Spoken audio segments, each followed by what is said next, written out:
Thank you, first of all, for coming out and telling this very important message to us today.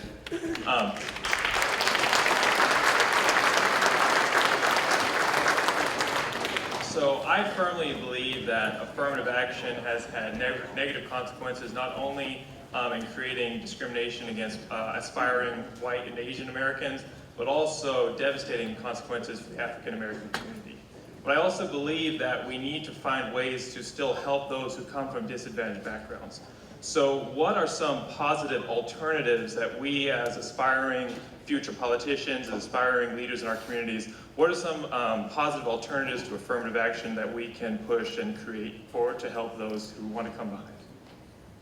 Well, look, I'll respond to that real quickly. I went to Harvard Law School, and when I was getting ready to apply, my professors, my white liberal professors told me, don't try to get into Harvard Law School because black people don't do well on the LSAT scores. But they had never met my dad. So I paid no attention to that whatsoever. But it puts affirmative action, the negative, it puts a pall on all black achievement.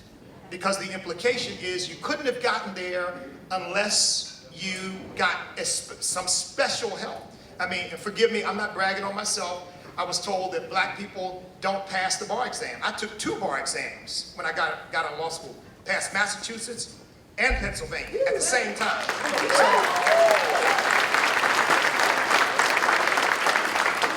that's a stigma that needs to be dealt with, and that's what affirmative action is doing. Now, let me tell you how I could have been helped, which would have been a sort of a positive thing that would work for anybody coming from a disadvantaged background. I did extremely well academically in high school, scored well on standardized tests, but I didn't have any guidance.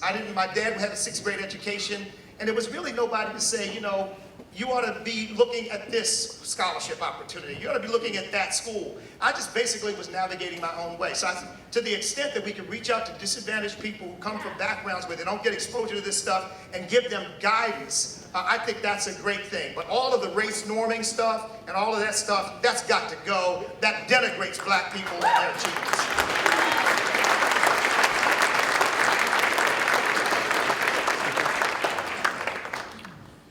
Just very briefly, if you have 2 applicants to Harvard, a Harvard Law School, and one of them, let's just say, has 99 percentile on the SAT, and the other one is in the 80th percentile, but the second kid grew up in a single-family home, has had disadvantage, there's nothing wrong with a college looking on an individual basis at each applicant. Because the distance in your life is not where you start and not where you finish, but the distance you travel in between. So you can assess somebody's merit by looking at their individual circumstances and what they were up against. You don't have to do it based on race, but this would give consideration to people who have had it hard in life and take that into account, what their promise is. I just want to very quickly add, Dr. Thomas Sowell does a wonderful job debunking affirmative action, because it actually isn't affirmative for black people. What happens, I'm going to try to explain this the best way that I can, is that if you put somebody in a school that they don't belong in, you know, and they're competing with people that are smarter than them, you're now putting them in a place where they can finish at the bottom of their class. Finishing at the bottom of your class in Harvard doesn't look good when you're trying to get a job, but finishing at the top of your class where you actually belong based on the merit of your intelligence does look great. So there's no substitution for hard work. Do you want to take a question on this side? Yeah. Going on. All right.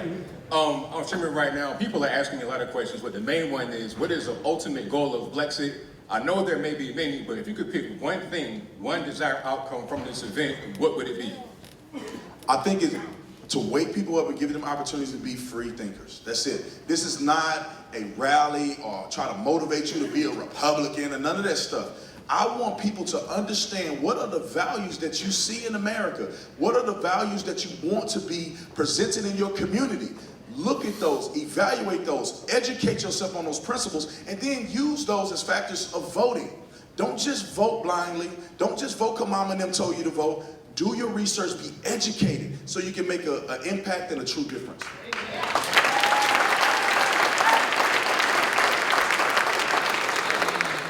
I'll just share with you my favorite quotation from Martin Luther King, and it's not the one about the content of our character. King says, ultimately, every man must write with his own hand the charter of his Emancipation Proclamation. And I think what he means by that is, in a society, we deserve equal rights. We don't deserve anything more than that. And what we make of our freedom and what we make of our destiny, that ultimately is up to us. And I'll just wrap that up by saying, you know, for me, it was all about getting minority Americans to exit the victim mentality, because it's a plague and it's a cancer on our futures. Exit the victim mentality and go into a victor mentality. Life is tough for everyone. Everyone. And it's gonna keep on getting tough. But you can work hard, and then you can really have a piece of the American dream if you understand that. So that's always been my dream for Blexit. Wanna go on this side? Yeah, hi. First of all, thanks to all of you for coming, and all of you for coming as well. This is what it's all about. I'd like to address, and I guess this is primarily for Dinesh, but I'm interested in hearing what all of you have to say, in regards to the constitutional militia, which I believe the government over the past several decades has intentionally vilified the idea of citizen soldiers or people being prepared to defend the Constitution in this country. And I think it is a critical part of the checks and balances. That's why the founders put it in the Constitution. That's why they put it in the Second Amendment for our right to bear arms. And I just wanted to know your take on the constitutional militia and the role that it plays in our checks and balances, and what we can possibly do within the freedom movement to non-vilify the militia. Because this country would not have been born without the constitutional militia. Wow, Mr. Jackson, I noticed you quickly handed me the mic. Thanks a lot. Well, look, I gotta think about that one, but I'll say a couple things. My wife's Venezuelan. And in Venezuela, what the government did is they knew that they were going to unleash the fury of the state against the citizens. They knew they were going to release large numbers of criminals from the jails and weaponize them against the citizens. So before they did that, they had a 5-year take away everybody's guns campaign. Massive propaganda, turn in your guns are dangerous, people in body bags. They collect, and once that was done, the citizens, you can see them now, they're defenseless against the government. The other thing that's worth noting is that in our own society, it used to be the case that they wanted to arrest you, you'd have 2 guys who come to your door with a folder and they'd ask you to show up the next morning. Now, it's police cars, helicopters above, SWAT teams, guns. So we have weaponized and militarized our own government, and not just against the mafia or ISIS, but against our own citizens. And that's a very worrisome trend. So the Second Amendment, I think, burns bright as a thin line of defense against some very worrying things that have been happening around the world and in our country. Well, thank you, Dinesh. I will add this as a lawyer. Our Constitution is fundamentally based on the principle of natural law, that there are rights inherent in who we are as human beings, and that the Constitution doesn't give us those rights. It simply secures those rights. It acknowledges that the government is formed to keep those rights secure. One of the most fundamental rights of a human being is the right of self-defense. And that's defense not only against crime, somebody trying to come into your home, that's defense against tyranny, people attempting to take away your freedom inappropriately. And I think that therefore the constitutional militia, the concept at least, is completely and totally within the bounds of the Constitution. Of course, governments don't like it, the state doesn't like it, the deep state doesn't like it, because they want to be able to control people. That's what this whole socialist movement is all about. So I trust that we'll never get to a point where people start saying, well, we need to disarm the American people. We're going to have a little bit of a problem when that happens. Amen.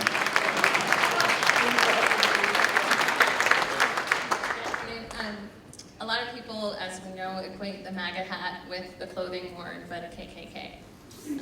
It's troublesome, to say the least. I recently saw the Black Klansman, and since we're mostly Virginians here probably, I wondered if anybody wanted to speak on Charlottesville and maybe what we should know, what the media hasn't really told us, or maybe your feelings on Charlottesville and those types of incidents, or even the film, or that parallel between the MAGA hat and the hood.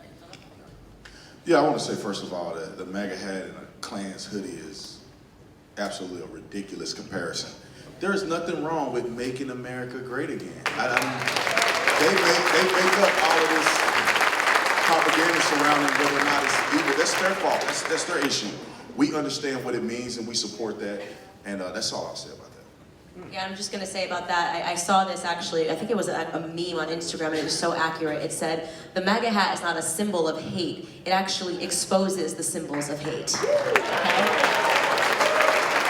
It's like a superpower, something you can see everybody in the room that's hateful because they come up to you, they try to attack you, and that's really what the MAGA hat means. And it's the most liberating thing in the world, okay? And you heard my story. My grandfather, the KKK used to shoot into his home at night. The most liberating thing in the world for me is wearing my MAGA hat through the airport the 6 days a week I travel, letting people know, you can't tell me what to do because of the color of my skin.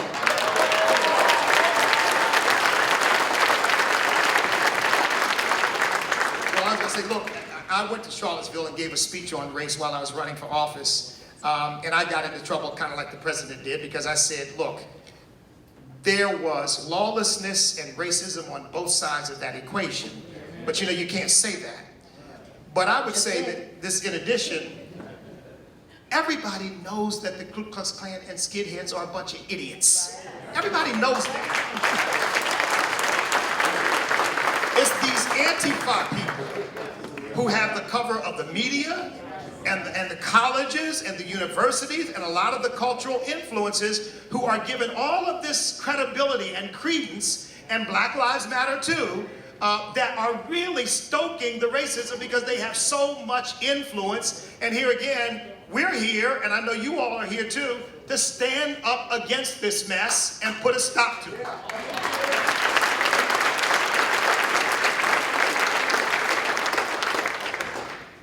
Here we come to what is really a mortal weakness on our side, which is that the left constructs these narratives, and they truly stage them. That's not a wrong way to put it. The whole Unite the Right rally, even the name is suspicious, was organized by a left-winger, a guy named Jason Kessler, who is a Obama guy and an Occupy Wall Street guy. So think about this. What is the chances of an Obama guy, an Occupy Wall Street guy, becoming a white supremacist? It doesn't make any sense. This was on the Southern Poverty Law Center website. The media knew about it, but they decided to suppress it, say nothing about it. In my movie Death of a Nation, one of the climactic scenes is I interview the poster boy of white supremacy, Richard Spencer. And it's a very interesting interview. It's not what I would call a lawyer's cross-examination. I just ask him open-ended questions. What do you think of Reagan? Don't like him. Who's your favorite president? Woodrow Wilson. What do you think of the pro-KKK movie Birth of a Nation? Great movie. It becomes really obvious as you're watching this that this guy is not on the right. He agrees with Trump on nothing, not even immigration. He's on the left. He calls himself a progressive. Now, the left is not going to report this, but we need more journalism on our side to bring out these facts.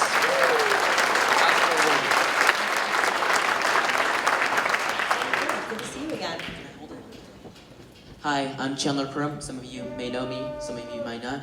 My question's mostly to Dinesh D'Souza, but before I give it, I'd like to thank him for coming to speak at this event, spitting some great facts, and also for following me on Twitter. Thank you. So, as of late, I've been doing some research on the Republican Party, and I keep seeing this one word, lily white, but it's really hard to find information on this that seems factual and seems real. And so I'm wondering if you could enlighten me and the crowd a bit more about this lily white movement within the Republican Party that was back in the day? Well, Guys, sorry, I just want to say before, just for time, because I don't want you guys all to stand there and be disappointed, we're going to take 2 more on that side, so these 2 ladies, and then we're going to take 2 more on this side, up till the MAGA hat. I'm sorry guys, we're just going to be pressed for time after that. I didn't want to make you guys stand and then be disappointed, because I hate when that happens. a lot of my work in the last few years has been almost a job that begins with re-educating myself. because I realized that many of the things that I've believed since the 1980s, that I knew to be true, are not true. I thought fascism was always on the right. In fact, if you had asked me 10 years ago, I'd say, well, yeah, communism is on the left, and fascism is on the right. And in fact, I thought that in part because in World War II, you see the communists, the Soviets on one side, you see the Nazis on the other. So we have bought into a lot of things. It suddenly dawned on me as I began to dig into this and as I found one spin after another, I realized that virtually everything that we call history is in fact progressive history. It is written by a generation of people who came to power really starting after World War II. And they have written the history books, and they have spun the narrative. Now, I'm not saying they're outright liars, but I'm saying that they do downplay or leave out facts inconvenient to their side. So, when I made the statement earlier about slavery, this fact, I tell you, is a fact, and yet appears in no textbook. It's never been on the History Channel. It's not in Wikipedia. You won't find it anywhere. So, how can something be true and relevant, and yet none of us have heard about it, even though we all read exhaustively on the topic? And the answer is that we have been sold a line. And part of it is we have allowed academia and the media and Hollywood to run away from us. They control the megaphones, so all these terms have to be viewed with suspicion. You've got to go back and say, what are they trying to do here? What is the actual truth behind this? All I'll tell you is that the Republican Party was literally called by Stephen Douglas, Abraham Lincoln's antagonist, the Black Republican Party. And he meant that as an insult. And he used that term because particularly in the South, virtually 99% of all African Americans were Republicans. Take this question here. Hello. Hi. This is more of a. I want to thank you, Dinesh, because I've been a Republican since 2004. I walked away from the Democratic Party. Can you get closer to the mic? I'm really grateful for all what you have done because from right now, from what I see, I'm so happy there's so many people here because when everything started to kick off back then, it was like being lonely. You didn't have this, other individuals on the same side. And, from the Tea Party on, your film that came out, Dr. Savage, it was all just talk radio. And I understand what you're saying when everything is just, there's history, there's information that's not being revealed, the true depth of the information. And it's so important for everybody to be proactive and to become citizen journalists, to speak out and to be proactive in your communities and to stand up to these politicians, especially now to Governor Northam, for this abortion, 1 minute they're saying, oh, abortion is okay, if it's early, but now they're killing the child, basically killing a full-blown baby. And I just want to thank you, Dinesh, for all the work that you have done, because it's been a very long, hard road. Thank you so much. Thank you. You, sir. Hello, my name is Bedlam, and this question is a little bit different than what we've had here this evening. So this is going to be geared a little bit more towards Dinesh, but if you have wisdom, you may weigh on this as well. No, let's let Dinesh take all the heat. I'm good with that. No disrespect, I promise. Last year, I was attacked coming from a punk rock show by a 20 Antifa, and I had to fight my way for my life. I got stabbed, and I saved my friend's life by stabbing 3 Antifa members back last year in Shaka. Smash the Reds, right? My question is, I've read Saul Alinsky's Rules for Radicals, I've read the Antifa handbook, I've read the IRA handbook. I'm well versed on this subject. How do we stop these people from attacking us? How do we stop them from doxing us, getting them fired from our jobs even though we're not racist or civic nationalists? We care for everyone in this community here, and I'll gladly stand behind everyone in this theater and take a bullet for them, but how do we stop them? How do we stop these so-called shock troops? And I want to hear this. Proud of your boy! Proud of your boy!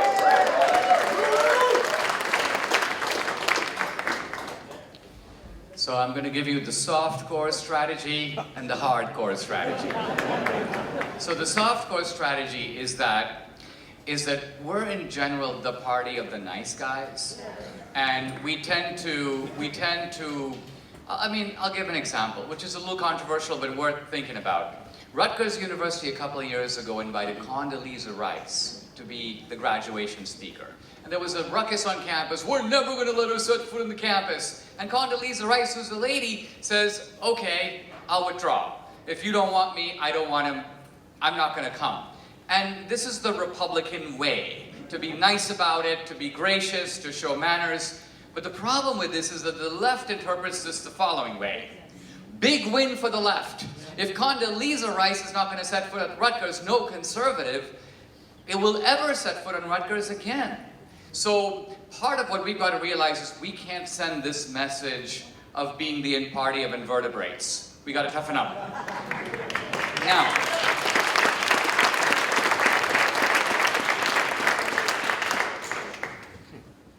when it came to the attention of Abraham Lincoln in the early years of the war, that the Confederacy was executing black soldiers captured by the Confederates. They wouldn't execute the white soldiers who were kept to be exchanged, but the black soldiers would be shot. And when this came to the attention of Abraham Lincoln, Lincoln issued what to my mind is the harshest executive order to come from the northern side. For every black soldier shot by the Confederacy, one Confederate soldier will be executed. Why? Why would a moderate man like Lincoln do something like this? Basically, Lincoln reasoned that the only way to make them stop is to do to them what they're doing to us. That's the only way. Now, just to close my thought, frankly, I'm not saying that we should go Antifa on liberal speakers.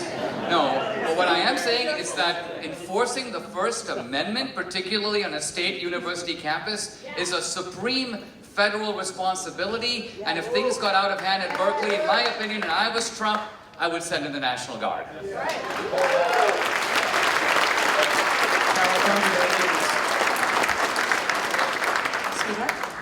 Thanks so much for having us here today. My name is Michaela. I'm currently a senior at the University of Richmond. I'm a proud conservative surrounded by liberals every day of my life. Round of applause for her. But I'm here today wearing my proud member of the Basket of Deplorables shirt. I think this question is probably geared toward Candace, but I'm curious for everyone else's opinions as well.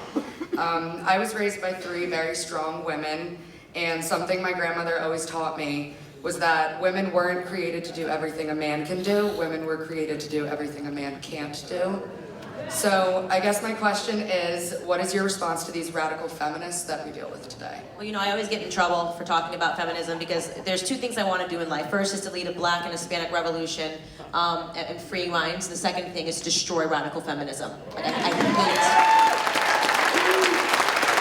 am so proudly not a feminist, and I am talking about the interpretation of a third wave feminist. I actually did an interview the other day with the Washington Post, and I said, the closest thing that I've seen to white supremacy in my life is radical feminists, okay? They believe they can do anything. Christine Blasey Ford, I'm white, privileged, crying, just believe women. Believe women. That's how my ancestors got hung from trees. That's how Emmett Till got tarred and burned, just believing women because their allegations should be believed, okay? So the first thing, that's the first thing that I'll say to you is that I hate feminism, and your grandmother, did you say, or godmother? Absolutely right. There's something symbiotic and biblical in the first chapter of the Bible in Genesis when they talk about creating Eve, right? From his rib, from Adam's rib, she was created. Actually, I was speaking to John Boyd about this, you'll see on my upcoming podcast. He says that in that way, women are actually closer to God. There's a symbiotic nature of a man and a woman that the left is trying to actively destroy. They want to actively destroy it because, as I said, that is the way that they can destroy the family. They can destroy the family by taking out the man, by telling women, you should aspire to work and not take care of your kids. Why wouldn't you want to take care of your children? We birthed those, we should be raising those children. Not culture, not Beyonce, not Jay-Z.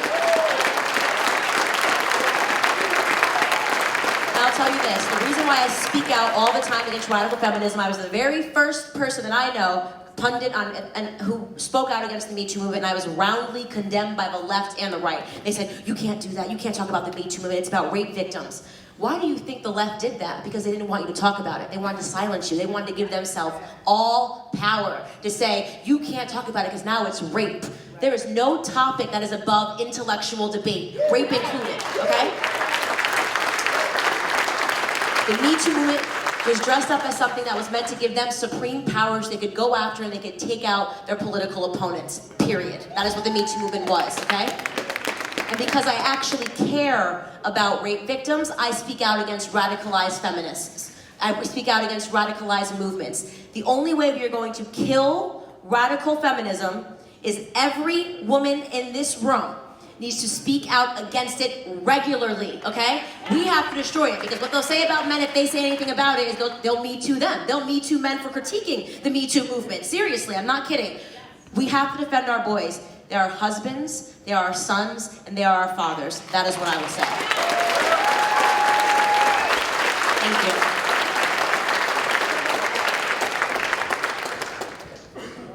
Hello, Candace, God bless you and all of the team. I'm Bishop Leon Benjamin, and I'm also the city Richmond GOP chair for the Republican Party.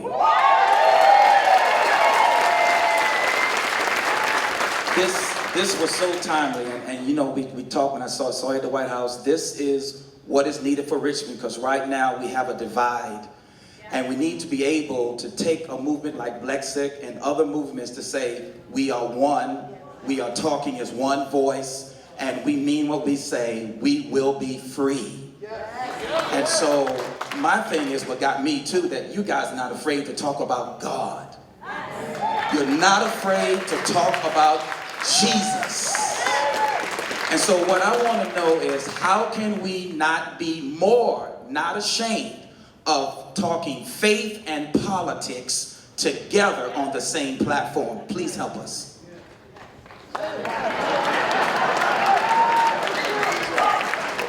Okay, all right, Bishop Benjamin, thank you for that easy question. Look, by doing what you're doing, obviously, it's a learning process. Candace and I were together at a dinner last night. We talked about the fact that we just have to be relentless in offering up the truth. And the truth of the matter is, there wouldn't be a nation without the church, because churches and pastors were in the forefront of the Revolutionary War. There wouldn't have been a civil rights movement without the church, because the church was in the forefront of that effort. And the fact of the matter is, there wouldn't be an America as we know it today, because we are all blessed because people who went before us have been praying and seeking God's face, and there's just no way in the world we can ever give that up. So I tell people this, and I'll stop before I preach, so you got me. I tell people, forget about thinking of it as politics and thinking of it as prophetic ministry. Was it politics when Moses went down and told Pharaoh, God said, let my people go? Was it politics when Nathan went to David and said, somebody stole one poor man's ewe lamb? And David said, who is this man? Let's kill this man. He said, you are the man. And was it politics when Elijah told Ahab and Jezebel that you are hurting the land of Israel and God's going to judge you for it? So as far as I'm concerned, I would not be fulfilling my prophetic responsibility if I didn't stand up and say what thus saith the Lord in the midst of a sick and dying world.